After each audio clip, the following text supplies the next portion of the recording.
Assalomu alaykum aziz do'stlar. Endi men kadr ortiga o'tdim. Endi hozir haydovchimiz o'zini tanishtirib, ismini aytsa bo'ladi. Shu haydovchilar oldida turgan muammolar haqida gapirib beraman deb qoldilar. Men jonim bilan bajonidil yozib olaman, chunki hamma narsa oxir pirovard natijada yo'lovchining gardaniga tushadi. Shu nuqtai nazardan juda to'lovlar ko'p ekan. Yandex taksi haydovchilarida 7 ta to'lovim bor deb qoldi. Ana shu to'lovlar haqida gapirib bermoqchilar. Marhamat, gapiravering. Assalomu alaykum. Yaxshimisizlar? Barchamiz ham to'lovlar haqida. Birinchi to'lovimiz mana bu taksi parkka berayotgan to'lovimiz. 3% to'lov beramiz. Ikkinchi to'lovimiz mana bu taksi Yandex oladi. Bizlardan 14.6dan 16.6gacha foizda oladi o'sha oralikda. Eng maksimal darajasi 16.6. Xo'p. Bundan tashqari qo'shimcha qiymat solig'i, ya'ni aylanma soliq. Bunga 4% to'layapmiz.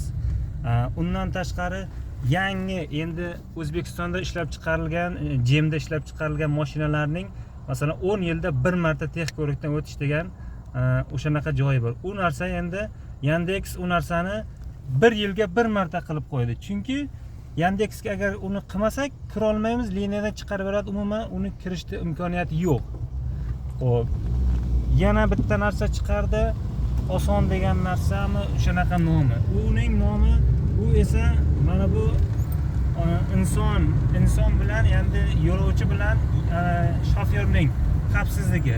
Bunga 1 yilga 369 mingmi, 412 mingmi shu atrofda to'laymiz. Bunga masalan meni kuch qudratim yetmaganligi sababli 3 oylik qildim. 3 oylik, ya'ni 90 ming so'm pul to'ladim hali. Yana 3 oydan keyin yana to'lashim kerak. Har 3 oyda 90 mingdan pul bunga to'lashim kerak. Mana bu yana bitta narsa. Bularning solig'i. Xo'p, yana anaqa qiladigan bo'lsak, mana bu Yandexda masalan bizlarning kunlik ketayotgan, masalan men kuniga 400 ming so'm, 350 ming so'm, 200 ming so'm, 250 ming so'm gazimga xarajat qilaman. Hali ham yoqilg'imga, o'sha yoqilg'ilarning xarajatini kim to'lab beradi?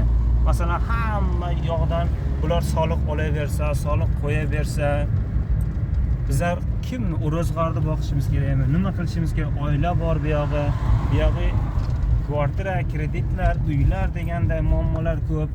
Ular har tomondan soliq tashab bersa bizlarga, unga jabr kim? Jabr yo'lovchilar bilan shofyorlar oladi. Narx qimmatlashadi. Yana bu yerda muammo, ertalab 1,5 soatmi, 2 soat qimmat, boshqa mahal choy puliga yuramiz. To soat 5 gacha, 4:30 gacha choy. 4:30dan keyin esa yana o'sha soati 7 gacha, 6:30 gacha yana qimmat. Ya o'sha narsani bir xil, masalan 15 kilometrga qimmat mahali 60 ming, 70 ming olib boramiz. Arzon mahali 15 kilometrga 35 ming, 38 ming chiqaradi. Ya o'shani bir xil minimal 50 ming, 45 ming yo 55 ming atrofida ushlab qo'yish kerak-da. Bir xil ushlasa masalan, masalan 3 kilometrga arzon mahali 10 mingga, 9 ming so'mga ham olib boramiz. Qimmat mahali 30 mingga 3 kilometrga, 35 mingga, 28 mingga olib boramiz. Bu narsalarni ham normal, masalan 3 kilometrga 25 ming, 20 ming, 15 ming ushlab qo'yish kerak. Normal ishlash kerak tempda. Lekin ertalab qimmat, kechqurun qimmat, o'rtada choy puliga yuramiz, faqat gazimiz qoplasa bo'ldi deymiz. Demak, muammolar juda ko'p. Muammolar demak ko'p. 7 ta to'lov, oxirgi to'lovingiz demak u 8-to'lov bo'ldi. Bilmayman, sonini ham esimga haligi esdan ham chiqib ketdi deng.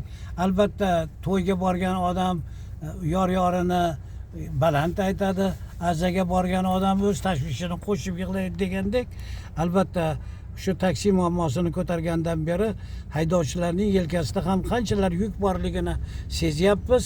Shuning uchun ozmi ko'pmi shu reportajimiz bilan yordam bersak degan g'oyada ish qilyapmiz-da. Demak, Xayrli tun, Yandex taksi. Yo'lingiz bexatar bo'lsin, aziz haydovchilar. Yo'lingiz bexatar bo'lsin, aziz yo'lovchilar. Yaxshi kunlarda ko'rishaylik. Xayrli tun. Yana bir marta Yandexga salom.